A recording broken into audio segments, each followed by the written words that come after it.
Écoutez vibrer la planète éco sur BFM Business.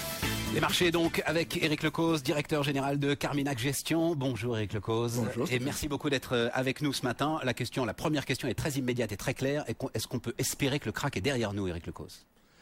On a constaté une forte capitulation, en 2 temps d'ailleurs, mais là on a eu une capitulation sur les marchés qui est nette. Alors comment ça se traduit ? Ça se traduit par des ventes sur tous les secteurs, toutes les zones géographiques, sans discrimination.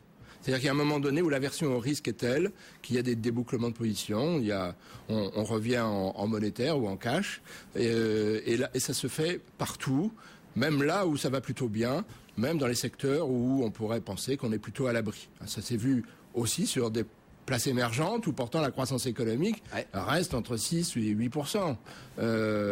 Et par conséquent, on voit bien que là, il y a eu une forme de capitulation. Ça, c'était la fin de la semaine dernière, Voilà. Éric Lecause. Voilà. Depuis, on a l'impression qu'on a trouvé un point de stabilité. Alors, tous ceux qui ont de l'argent en bourse savent qu'on est tombé de 4000 à 3000 sur le CAC 40, il n'y a pas de doute. 3002 très exactement, mais pour nous, ça fait 3000, voilà, on va le dire comme ça.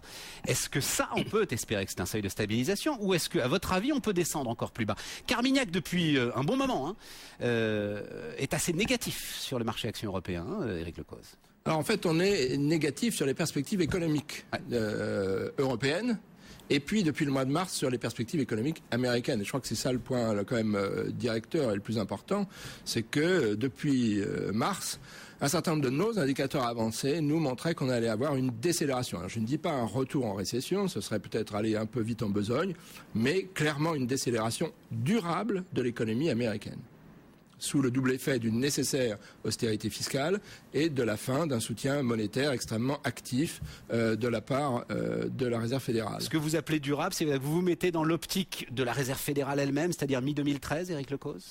Bon, nous, on n'a pas un horizon si loin. Ouais, Quand on est en portefeuille, vous le savez bien, c'est beaucoup plus difficile.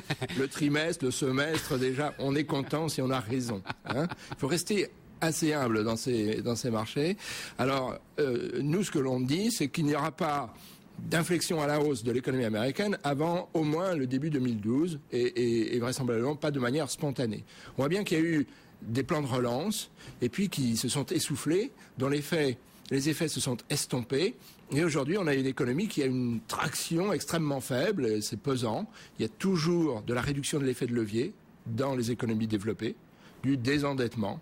Et du désendettement, ça ne peut pas produire une accélération de la croissance. Et le problème, c'est que le tour de vis fiscal, il n'a pas commencé encore. C'est ça, vous l'avez